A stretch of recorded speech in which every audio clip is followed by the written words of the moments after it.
बिस्मिल्लाहिर्रहमानिर्रहीम। आज हम ओ लेवल अकाउंटिंग जिसका कोड है 7707 उसका मई जून 2018 का पेपर 2 करेंगे। और पेपर 2 में आज हम क्वेश्चन नंबर 2 करेंगे। और क्वेश्चन नंबर 1 जो है ऑलरेडी जो bank reconciliation and ledger posting से रिलेटेड था ये हम कर चुके हैं, आपको प्राचीन्स एकेडमी के यूट्यूब चैनल पर मिल जाएगा। आज हम इसका सेकंड क्वेश्चन करते हैं और वो है जेरिटा प्रीपेड ट्रायल बैलेंस एट 31 मार्च 2018 के जेरिटा जो है वो ट्रायल बैलेंस बनाया उसने 31 मार्च 2018 को। The trial balance totals agreed के ट्रायल बैलेंस का जो टोटल है दोनों का डेबिट एंड क्रेडिट वो एग्रीड है। इसका मकसद है कि इन दोनों में कोई डिफरेंस नहीं है और ट्रायल बैलेंस आपका टाइपिक हो गया। खुशी की खबर है, the following errors were later discovered कि ये एरर्स जो हैं वो डिस्कवर्ड हुए बाद में। Sales on credit to Winchester $830 के विंचेस्टर को जो है हमने $830 की सेल्स करी क्रेडिट पे, had been recorded in the sales journal as $380 और वो सेल्स जर्नल में रिकॉर्ड हो गई $380 से। सेल्स जर्नल आपको पता है जितनी भी क्रेडिट सेल्स है वो सारी सेल्स जर्नल में रिकॉर्ड होती है जाके। तो सेल्स जर्नल में जब रिकॉर्ड करी हमने तो कितनी रिकॉर्ड करती $380 थी, कितनी $830। अब देखें ये 380 830 अगर आप देखें तो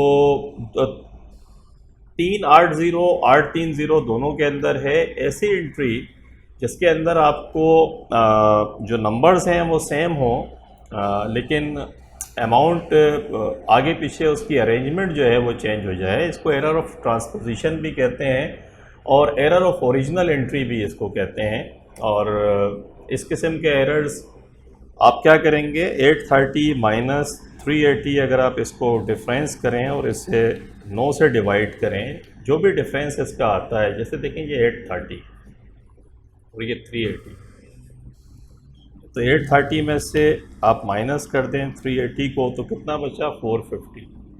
इसको आप 9 से डिवाइड कर दें, तो जब आप 9 से डिवाइड करें और अगर कोई एब्सोल्यूट फिगर आती है जैसे 50 आ गई तो आप ये समझ लें कि एरर ऑफ ट्रांसपोजिशन है। एरर ऑफ ट्रांसपोजिशन क्या कहलाता है कि जिसमें नंबर सेम है और अरेंजमेंट चेंज हो गई। जैसे 830 380 नंबर वही है, अरेंजमेंट चेंज हो गई, 3 को उठा के हमने पहले लिख दिया। इस किस्म के एरर्स हो जाते हैं और जैसे ये एरर हो चुकी है तो इस एरर को जो है 2 नाम देते हैं, एरर ऑफ ट्रांसपोजिशन भी कहते हैं, एरर ऑफ ओरिजिनल एंट्री भी कहलाता है ये। अब इसको सही करने का तरीका क्या है, अगर ये एरर हो गया तो आप इसे कैसे सही करेंगे वो हम अभी देखते हैं। पहले सवाल पढ़ लें।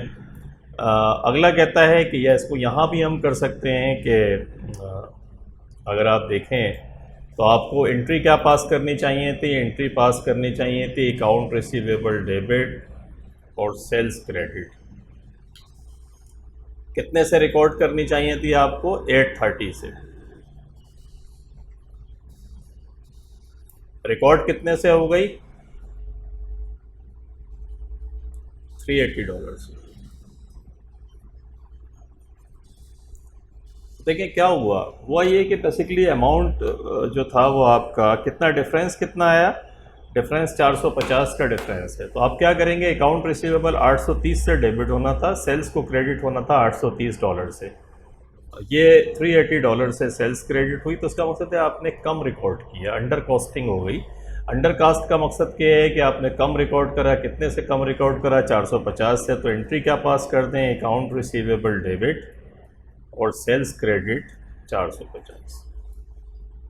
ये इसकी करेक्टिंग एंट्री आपकी हो जाएगी। तो आपको सही एंट्री अगर पता है, और दो काम होते हैं, एक तो एक्चुअल एंट्री क्या होनी चाहिए थी, हो क्या गया और आप क्या करेंगे। अगर ये आपकी क्लैरिटी है तो ये एरर बड़ा आसान है, इसको डिटेक्ट करके इसको सही करना, तो ये आपकी समझ में आया। अगला कहता है discount allowed to Bloom $60 had been credited in the discount allowed account and debited to Bloom's account. कहता है discount allowed to Bloom $60 had been credited in the discount allowed account and debited in Bloom's account. तो देखिए complete reversal हो गया।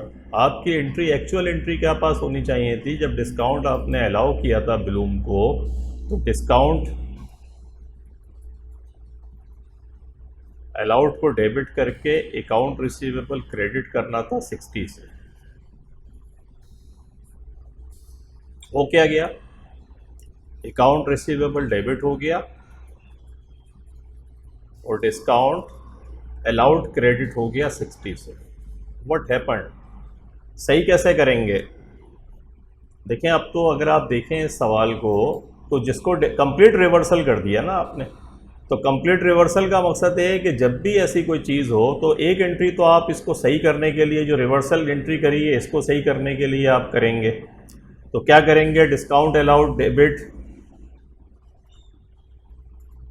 और account receivable credit 60 से, ताकि ये और ये कैंसिल हो जाए।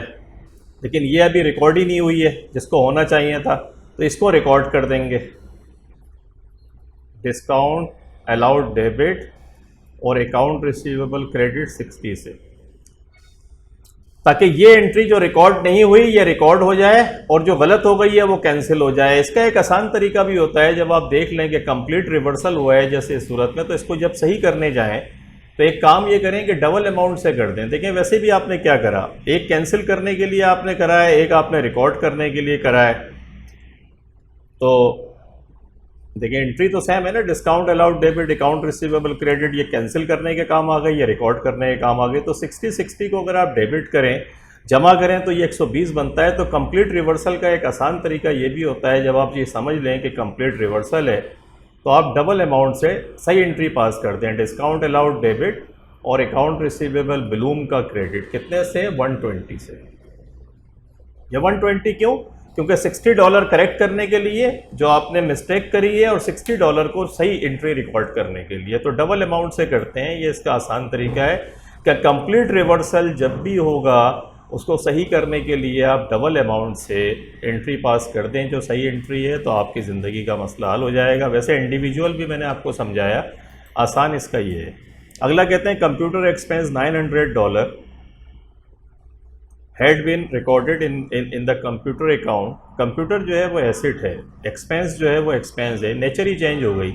एक्सपेंस अकाउंट को आपने एसेट अकाउंट के अंदर रिकॉर्ड कर दिया $900 से। तो ये प्रिंसिपल का मकसद है, उसूल की गलती है कि एक्सपेंस की रिकॉर्डिंग एसेट में हो गई। तो इसको सही करने का तरीका क्या होगा? कंप्यूटर को डेबिट कर दें और कंप्यूटर एक्सपेंस को क्रेडिट कर दें। कंप्यूटर रिकॉर्ड नहीं हुआ ना, तो उसको सही कर दें। कंप्यूटर एक्सपेंस को आपने गलत डेबिट करा था, उसको क्रेडिट कर दें, और कंप्यूटर जो रिकॉर्ड नहीं हुआ था उसे 900 से ये कर दें। तो ये आपकी ये वाली एंट्री पास हो गई। अगला आ जाए, कहता है purchase of goods from Stilson $420 had been posted to the account of Filton, के माल आपने ख़रीदा था बेसिकली स्टिल्सन से और रिकॉर्ड कर दिया आपने फिल्टन में। तो इस किस्म के जो एरर्स होते हैं उनको कमीशनिंग एरर भी कहते हैं। कमीशनिंग एरर का मकसद ये है कि अमाउंट तो सेम है लेकिन इनकरेक्ट अकाउंट में आपने, नेचर नहीं हुई है चेंज, लेकिन वो भी लाइबिलिटी थी स्टिल्सन की। आपने फिल्टन भी आपका कोई सप्लायर होगा, आपने फिल्टन के अकाउंट में रिकॉर्ड कर दिया, तो नेचर चेंज नहीं हुई, लाइबिलिटी ही अकाउंट में, यानी अकाउंट की नेचर चेंज नहीं हो रही है, सिर्फ अमाउंट आपकी जो है बल्कि दूसरे एक इनकरेक्ट अकाउंट में आपने लिख दिया। तो नेचर पे कोई फ़र्क नहीं पड़ा, इसे एरर ऑफ कमीशन भी कहते हैं। तो अब स्टिल्सन को आपको क्रेडिट करना था, फिल्टन को आपने क्रेडिट कर दिया, तो अकाउंट्स पेएबल फिल्टन का डेबिट कर दें और अकाउंट्स पेएबल स्टिल्सन का क्रेडिट कर दें आप, क्योंकि स्टिल्सन का क्रेडिट नहीं हुआ था। तो ये $420 से, ये मैं इसलिए आपको एंट्रीज साथ के साथ करवाता जा रहा हूँ ताकि आपकी समझ में कंसेप्ट भी आ जाए कि यार एंट्रीज़ अगर आपकी समझ आ जाएंगी, जैसे हम यहाँ पर इसका पोस्टमार्टम कर रहे हैं, तो जो वो पूछेगा वो आपकी ज़िंदगी आसान होगी। देखिए पूछता क्या है, अब अगर आपने ये समझ लिया है ढंग से, जैसे अभी हम कर आ रहे हैं, तो जो पूछने वाली चीज़ है वो आपको आसान लगेगी। कहता है name each type of error in 1 to 4, 1 से लेके 4 तक मैं आपको बता भी चुका हूँ। 1 से लेके 4 तक कि पहला आपका कंप्लीट रिवर्सल हो जाएगा, पहला एरर ऑफ ओरिजिनल एंट्री हो गया, या इसको ट्रांसपोजिशन एरर भी कहते हैं। ट्रांसपोजिशन एरर, तो एरर ऑफ ओरिजिनल एंट्री या ट्रांसपोजिशन, रिवर्सल एंट्री मैंने बताया कंप्लीट डिस्काउंट अलाउड जो हमने कंप्लीट रिवर्स कर दिया था। प्रिंसिपल कंप्यूटर एक्सपेंस रिकॉर्ड कर दिया, कंप्यूटर रिकॉर्ड करने के बजाय। कमीशनिंग का मकसद ये है कि स्टिल्सन की लाइबिलिटी थी फिल्टन में रिकॉर्ड हो गई, नेचर चेंज नहीं हुई, अकाउंट चेंज हुआ, कमीशन एरर होता है। आगे तो ये आपने एरर्स कर लिए। उसके बाद कहता है कि explain why the trial balance agreed although there was 4 errors in the books. Interesting question है कि 4 एरर्स हैं फिर भी ट्रायल बैलेंस टाइप है कि वजह क्या है। वजह यह है कि इन चारों एरर्स के अंदर जो डेबिट एंड क्रेडिट है वो पूरे का पूरा डेबिट भी हुई, कोई अकाउंट डेबिट भी हुआ है, क्रेडिट भी हुआ है, और दूसरे अमाउंट भी एक जैसी है। ऐसा नहीं हुआ कि डेबिट पे अगर 100 रुपये लिखे हैं और क्रेडिट पे आपने 50 रुपये लिख दिए, तो ऐसा नहीं हुआ। तो जब भी डेबिट एंड क्रेडिट का अमाउंट इक्वल होगा और डेबिट एंड क्रेडिट की एंट्रीज, एक कोई आप किसी चीज़ को डेबिट कर रहे हैं और किसी को क्रेडिट कर रहे हैं, चाहे उसकी नेचर जो मर्जी चेंज हो जाए, फिल्टन स्टिल्सन के बजाय फिल्टन आ जाए, कंप्यूटर एक्सपेंस के बजाय कंप्यूटर आ जाए, डिस्काउंट अलाउड को आप 2 दफ़ा कर दें, गलत मकसद रिवर्स कर दें, लेकिन डेबिट एंड क्रेडिट अगर हो रहा है और अमाउंट सेम है तो ट्रायल बैलेंस हमेशा टाईबैक होगा। इसीलिए for all of the 4 errors there was double entry with debit and credit. का डबल एंट्री है डेबिट एंड क्रेडिट के साथ ऑफ इक्वल वैल्यू, कि वैल्यू भी उसकी सेम है, तो फिर ट्रायल बैलेंस में भी डेबिट एंड क्रेडिट ही आते हैं, तो इसलिए वो आपका टाईबैक हो जाएगा। अगला है prepare the entries in the journal to correct error 1 to 4, narratives are not required. Journal entries pass करें, मैं तो आपको समझा कर आ रहा हूँ, यहाँ दोबारा चेक कर लेते हैं। विंचेस्टर को आपने डेबिट कर दिया और सेल्स को क्रेडिट किया 450 से। तो विंचेस्टर को जो है हमने पहले भी डेबिट किया था, मैं अभी आपको समझा के आ रहा हूँ कि विंचेस्टर को डेबिट, अकाउंट रिसीवेबल को डेबिट कर दिया था हमने और सेल्स को क्रेडिट किया था 450 से। तो विंचेस्टर मकसद अकाउंट रिसीवेबल या विंचेस्टर का नाम आपने लिख दिया, तो 450 से हो गया। डिस्काउंट अलाउड मैंने आपको बताया था कि ब्लूम अकाउंट्स को क्रेडिट करते हैं 120 से। मैं आपको इंडिविजुअल भी समझाया था मैंने, और मैंने कहा था कि चाहे आप कंप्लीट आसान होता है कि डबल कर दें अमाउंट, तो 60 और 60 120 से हमने कर दिया था। कंप्यूटर एक्सपेंस आपने क्रेडिट किया था, डेबिट करके कंप्यूटर को क्रेडिट कर दिया। फिल्टन को गलत क्रेडिट किया था, डेबिट करके स्टिल्सन को आपने क्रेडिट कर दिया। तो ये आपके एंट्रीज़ हो गई जो ऑलरेडी हम कर चुके थे। आगे आ जाएं, आगे क्या कहता है आपसे।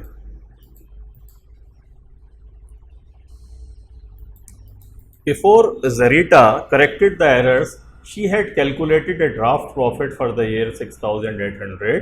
कि इन एरर्स को करेक्ट करने से पहले जो प्रॉफिट उसने कैलकुलेट किया था अपनी किताबों में वो $6800 का था।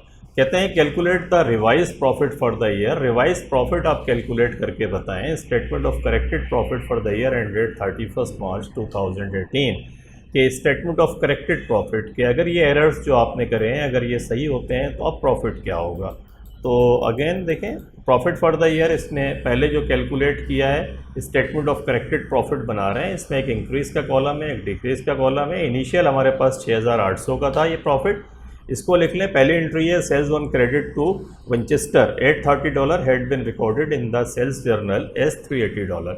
आपको पता है कि अभी हम एंट्री भी पास करके आ रहे हैं कि विंचेस्टर अकाउंट को आपने डेबिट किया और सेल्स को क्रेडिट किया। सेल्स आपका रेवेन्यू होता है, जब रेवेन्यू बढ़ेगा, क्योंकि पहले आपने कम रिकॉर्ड कर दिया था, जब आप रेवेन्यू को आप बढ़ा रहे हैं, सेल्स को क्रेडिट कर रहे हैं, तो प्रॉफिट आपका क्या होगा, इंक्रीज़ होगा। इसलिए यहाँ पर इंक्रीज़ वाले कॉलम में हम इसको लिखेंगे। डिस्काउंट अलाउड जो ब्लूम का था वो हमने क्या कर दिया था, क्रेडिट कंप्लीट रिवर्सल कर दिया था। इसका मकसद है डिस्काउंट अलाउड जो डेबिट होना था वो क्रेडिट होके इनकम को शो कर रहा होगा, क्योंकि डिस्काउंट अलाउड तो एक तरीके का एक्सपेंस है ना, एक्सपेंस आपने क्रेडिट कर दिया तो पहले उसको सही करेंगे। तो इसका मकसद है अब जो प्रॉफिट, पहले आपका प्रॉफिट जो है $60 से बढ़ गया होगा, क्योंकि डिस्काउंट अलाउड को जब आप क्रेडिट करेंगे तो उसकी नेचर क्या हो जाएगी, उसकी इनकम की नेचर हो गई। तो जो भी इन्होंने प्रॉफिट कैलकुलेट किया था उसमें वो शामिल होगा। तो एक अमाउंट तो उसको सही करने के लिए कि वो $60 से वो प्रॉफिट जो आपका बढ़ा हुआ है वो कम होना चाहिए, और $60 जो एक्चुअल एक्सपेंस है वो रिकॉर्ड होना चाहिए। तो इसका मकसद है जो प्रॉफिट डिक्रीज़ होगा आपका वो $120 से डिक्रीज़ होगा। तो ये डिक्रीज़ हो गया। कंप्यूटर एक्सपेंस रिकॉर्ड ही नहीं हुआ था क्योंकि आपने कंप्यूटर के अंदर एसेट में रिकॉर्ड कर लिया था, तो एक्सपेंस क्योंकि रिकॉर्ड ही नहीं हुआ था इसलिए प्रॉफिट बढ़ा हुआ था। तो अब प्रॉफिट को क्या होना चाहिए, जब इसको सही करेंगे डिक्रीज होना चाहिए। अब परचेज ऑफ गुड्स फ्रॉम स्टिल्सन का से ख़रीदी थी और फिल्टन में रिकॉर्ड कर दी, ये दोनों लाइबिलिटी अकाउंट हैं और एक लाइबिलिटी अगर बढ़ के दूसरी कम भी हो रही है तो उसका प्रॉफिट के ऊपर कोई इम्पैक्ट नहीं है। स्टेटमेंट ऑफ फाइनेंशियल पोजीशन के दोनों अकाउंट हैं बैलेंस शीट के, इसलिए नो इफेक्ट। जब नो इफेक्ट हुआ तो फिर आपने एंट्री पास कर दी। आपका सिर्फ यहाँ पर इंक्रीज़ में 450 है और डिक्रीज़ में 1020 है, तो डिक्रीज़ वाली साइड आपकी ज़्यादा है। डिक्रीज़ वाली साइड कितनी है आपकी, $1020 में से $450 को निकालें तो $570 बचता है। $570 से डिक्रीज़ हुआ, 6,800 रुपये का प्रॉफिट था इस सबसे पहले। इसमें से ये जो डिक्रीज़ हुआ है इसको आप माइनस कर दें तो आपके पास रिवाइज प्रॉफिट $6,230 का आ जाएगा। तो ये आपने देखा एरर्स का क्वेश्चन नंबर 2 था जिसमें कुछ एरर्स आपको दिए हुए थे। आसान सवाल था और इसके ऊपर अगेन आई वुड से कि एरर्स, करेक्शन ऑफ एरर्स, और इसमें तो सस्पेंस अकाउंट नहीं दिया है, मेरे कुछ सवालात भी डिफरेंट पेपर्स के जो मैं करा रहा हूँ आपको मिलेंगे। इसके अलावा अगर आप जाएं तो इररिकवरेबल, बल्कि नहीं, रेक्टिफिकेशन ऑफ एरर्स के ऊपर एक फोल्डर है बना हुआ कराचीज अकेडमी के। आप यूट्यूब चैनल पर जब जाएंगे तो उसमें प्ले लिस्ट में जाएँ, वहाँ पर आपको मिलेगा कि रेक्टिफिकेशन ऑफ एरर्स, तो उसमें लेक्चर्स हैं पूरे। अगर आप उसको देखेंगे तो ये जो मैं पढ़ा के आ रहा हूँ 6 आई थिंक डिफरेंट टाइप के जो है, इसके अलावा भी एरर्स होते हैं, वो सब आपको वहाँ मिलेंगे। सस्पेंस अकाउंट की ट्रीटमेंट भी आपको मिल जाएगी and that will help you a lot in preparation for the examination. तो ये हमारा क्वेश्चन नंबर 2 कंप्लीट हुआ और इंशाल्लाह फिर हम क्वेश्चन नंबर 3 के साथ फिर मिलते हैं आपसे। तो in the mean time take care, अपना बहुत ख्याल रखिएगा। और ये नॉलेज जो हम स्प्रेड कर रहे हैं वी वुड रियली अप्रिशिएट कि अगर आप इसको हेल्प आउट करें हमें, और अपने जो दोस्तों में, अपने स्कूल में जहाँ आप जो भी आपके हल्का अहबाब में बच्चे ओ लेवल अकाउंटिंग पढ़ रहे हैं तो उन तक इसको फॉरवर्ड करें। कराचीज अकेडमी के अंदर बिज़नेस स्टडीज़ के लेक्चर भी आपको मिलेंगे और भी डिफरेंट मैथमेटिक्स के बहुत अच्छे लेक्चर्स हैं। तो ये सब फ्री ऑफ कॉस्ट हैं कि आप आएँ और आप आकर इसको पढ़ें। जो इतने लेक्चर्स डल रहे हैं तो इनको कम से कम आप देखें, आपकी स्टडी में बहुत हेल्पफुल होंगे। तो thank you very much for watching the video. Take care, अल्लाह हाफिज़।